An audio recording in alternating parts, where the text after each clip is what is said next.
కెవ్వు కేక బాగుంది కదా? చాలా బాగుంది రోషిని. యజ్ఞ, ఇంకేంటి విశేషాలు? విశేషాలు పక్కన పెట్టలే కానీ ఇప్పుడు నేను చిలిపిగా ఒక చిలిపి ప్రశ్న అడుగుదామనుకుంటున్నాను. నువ్వు రోజు రోజుకి ఎదుగుతున్నా నీ చిలిపి చేష్టలు మాత్రం తగ్గట్లేదా యజ్ఞ? చిన్నపిల్లలకు చిలిపి చేస్తలే అందం. నువ్వు చెప్పింది కరెక్టే, కానీ చిన్న పిల్లలకి మాత్రమే, నీలాంటి వాళ్ళకి కాదు. అబ్బబ్బా, ఇంతకి ఏంటి? నన్ను అడగమంటావా వద్దా? సరే సరే అడుగు, లేకపోతే నువ్వు బాగా ఇబ్బంది పడిపోయేలా ఉన్నావు. అడుగుతున్నాను విను.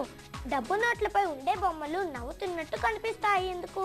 ఆహా, ఏం అడిగావు యజ్ఞ, నువ్వు చాలా ఇంటెలిజెంట్వి తెలుసా? పొగిడింది చాలే కానీ ఇంత ఆన్సర్ చెప్పమ్మా. ఏముంది, ఏడిస్తే తడిచిపోతాయి కదా నోట్లు, అందుకే నవ్వుతున్నట్లు కనిపిస్తాయి. నేను ఎక్స్పెక్ట్ చేయలేని ఆన్సర్ చెప్పావు రోషిని. ఎక్స్పెక్ట్ చేయకుండా ఉండే ఆన్సర్లు చెప్పడమే ఈ రోషిని స్పెషాలిటీ. అబ్బో, సర్లే కానీ ఇప్పుడైతే జాకీ చాన్ వస్తుంది, చూసి ఎంజాయ్ చెయ్యి. ఓకే.